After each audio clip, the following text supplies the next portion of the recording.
Hey, what's up? This is Ross, and today I'm doing a video on. This is going to be a video on two movies that just came out. One came out with a 6-second trailer today. One came out with the actual full trailer today, and that's Captain America and X-Men: Days of Future Past. So I'm going to talk about what I think about both of those trailers that I saw today. And first one is Captain America: The Winter Soldier, which is coming out in about April of 2014. And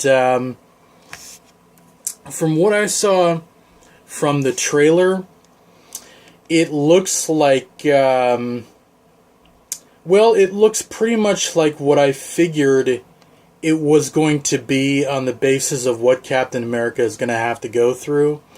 And that's that he's going to have to start adjusting with 2013 instead of the 1940s, where he came from.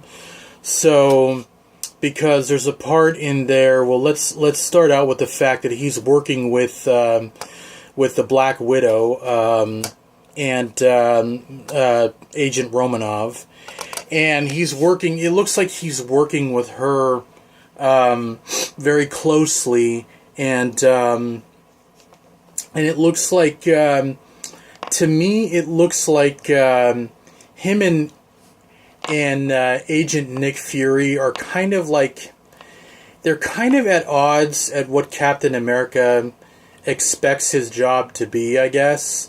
I'm kind of more or less thinking that he's kind of not really getting the fact that S.H.I.E.L.D. does things differently, that S.H.I.E.L.D. kind of does what they have to get things done, and Captain America sees that as kind of being a way of fear, in putting fear into people instead of pushing forward into what he thinks is freedom for America, So he has a different way of thinking about freedom, and S.H.I.E.L.D. has another way of thinking about freedom, and Nick Fury is kind of telling him, look, you have to look through this through a different perspective in order for you to do your job. Now, the cool thing is that we have Robert Redford too, which is, he's an awesome actor. He's a legend. He's created Sundance. And he just looks like he's awesome in this role in the trailer. So that's pretty awesome. And they've having a brand new suit for Captain to wear. It looks to me kind of like it's very kind of futuristic looking. It doesn't look anything like the one in the Avengers. It looks more purplish, and it's still got the star, but his mask looks pretty form fit to his face and stuff. But it looks much like the modern day comic than the old school, Captain America. I really think hey, they want to change it up and stuff. I don't really care about what he wears so much as it stays true to the character. Now, the guy he's fighting in here, he's some kind of mask guy that kind of that seems to be an expert at what he's doing. Meaning Captain America is not just going up against, someone that doesn't know what he's doing or is not well trained. This guy looks like he's well trained. In fact, he almost looks like he's something that could have came from Hydra. And that's what I'm sort of thinking, that maybe Hydra is coming back with things. Hey, if Captain America can come back to the future, why can't Hydra come back? So I'm thinking that maybe Hydra has come back and they're forming new super soldiers, and maybe this guy is one of them or something like that. He looks really cool. He's kind of like got a kind of a weird mask on his face, and he's very well trained. He knows his stuff. Looks like he knows combat, and he has some kind of flying apparatus on him and stuff, so he can fly through the air. He's very interesting, and he seems like something that that Captain America is going to have a very hard time dealing with. No one has ever been able to stop his shield up to a point, but this guy, he catches it in the trailer, and that's not good for Captain America because that's a part of him. That's a part of that's a part of who he is and stuff. So I'm gonna make this shorten this down and say that the trailer looks very good. I'm looking forward to the movie itself. In fact, I'd probably say I'm looking a little bit more forward to Captain America the Winter Soldier than Thor the Dark World. I still think that Thor the Dark World looks really, really good. And it looks pretty awesome.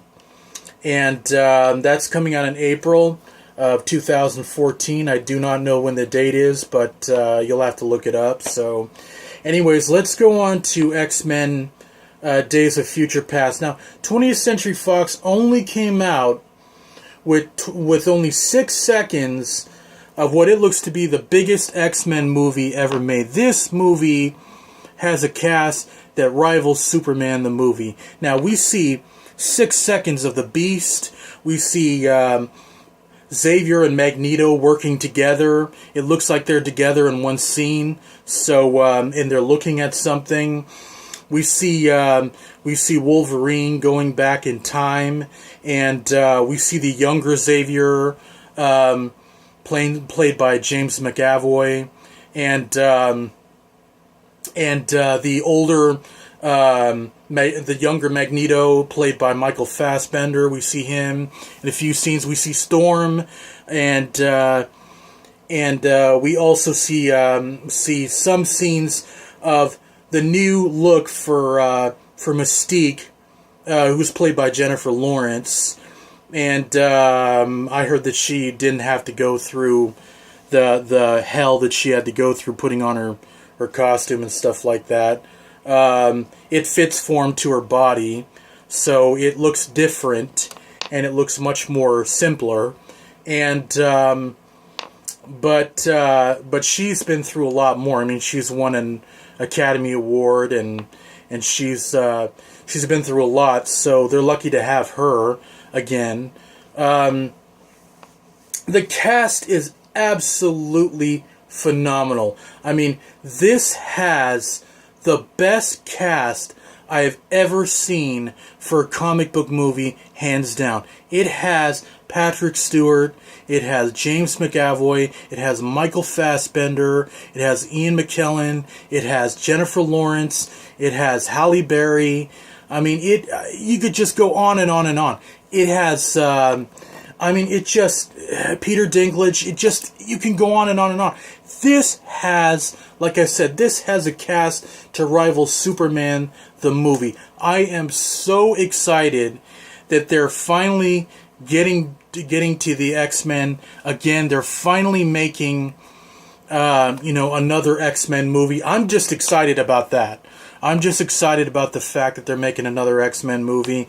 But the fact that this has just an epic cast is just kind of like the icing on the cake for me. I think this could be one of the best comic book movies of the year if it's done right. But here's the catch. They have so many characters in this film that I'm just sort of afraid that it's really not going to get enough centered on each character, and it's really going to kind of cram everything into maybe I'm guessing a 2.5 hour movie. It has to be with the cast. And that's what I'm afraid of, that it's just going to have too much going on at the same time, and you won't really even be able to get the plot line. But here it is. They're adding the Sentinels, which is a lot of people have been like, add the Sentinels, goddammit, it's an X-Men movie. That's what they had to fight. Yes, they added them. Okay, so that to me is an even more assurance that maybe this is going in the right direction. I cannot wait. That's coming in May. I'm kind of a little mad that it's kind of coming so close to Captain America. It's just, this is a new thing with Hollywood, is they're not really giving people a time to digest movies now. They just seem to come out really quick and stuff like that, and that kind of pisses me off a little bit. I mean, they could have made it close to, gave it a July release, but then again, you know, that's when Transformers is coming out. So, but they could have made it a late July release, kind of like the same time frame that the Batman movies came out. But anyways, it looks great. I'm gonna have to wrap this up. The one that looks the best is the X-Men one. I have to give it to X-Men. It looked the best out of me. I cannot wait for the trailer, which is dropping on October 29th. Look out for it. I'm sure it's going to be awesome. And thanks for watching this video.